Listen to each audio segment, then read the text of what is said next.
జోరు వానలతో జలాశయాల్లోకి భారీగా వరద నీరు చేరుతోంది. గోదావరి గలగలతో ఉభయ గోదావరి జిల్లాల్లో వ్యవసాయ పనులు జోరందుకున్నాయి. కానీ కృష్ణా నదీ పరివాహకం ప్రాంతంలోని జలాశయాలు ఒట్టి కుండలను తలపిస్తున్నాయి.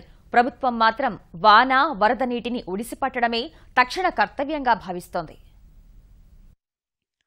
అల్పపీడన ప్రభావంతో శ్రీకాకుళం నుంచి గుంటూరు వరకు విస్తారంగా వర్షాలు కురుస్తున్నాయి. కోస్తాలోని మిగతా జిల్లాలతో పాటు రాయలసీమలోనూ మోస్తరు జల్లులు పడుతున్నాయి. ఒడిశాలో కురుస్తున్న కుండపోత వానలకు శ్రీకాకుళం, విజయనగరం జిల్లాలో నదుల్లోకి వరద పోటెత్తుతోంది. తూర్పుగోదావరి, పశ్చిమ గోదావరి జిల్లాలో భారీ వర్షాలు కురుస్తున్నాయి.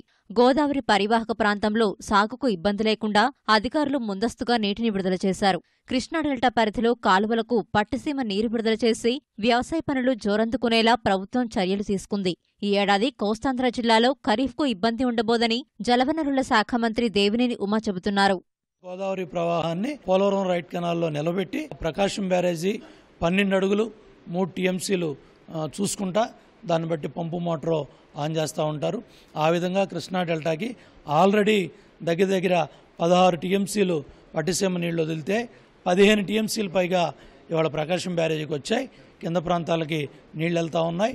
ఇటు గుంటూరు కానీ, ప్రకాశం జిల్లా కానీ, కృష్ణా కానీ, వెస్ట్ గోదావరి జిల్లాలో వరి పంటకు కానీ నీళ్లు మరి ముఖ్యమంత్రి గారు ముందు చూపు వల్ల జూన్లోనే నీళ్లు వచ్చినాయి.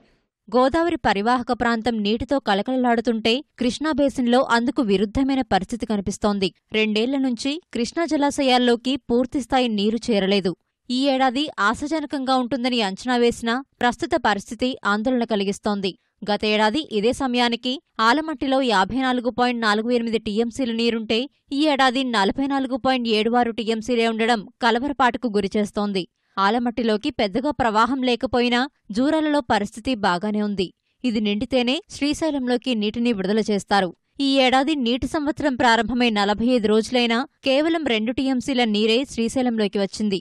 తుంగభద్రకు ఎగువ నుంచి పెద్దగా ప్రవాహం లేదు. పైనున్న ప్రాజెక్టులన్నీ నిండితేనే నాగార్జున సాగర్కు నీరు చేరుతుంది.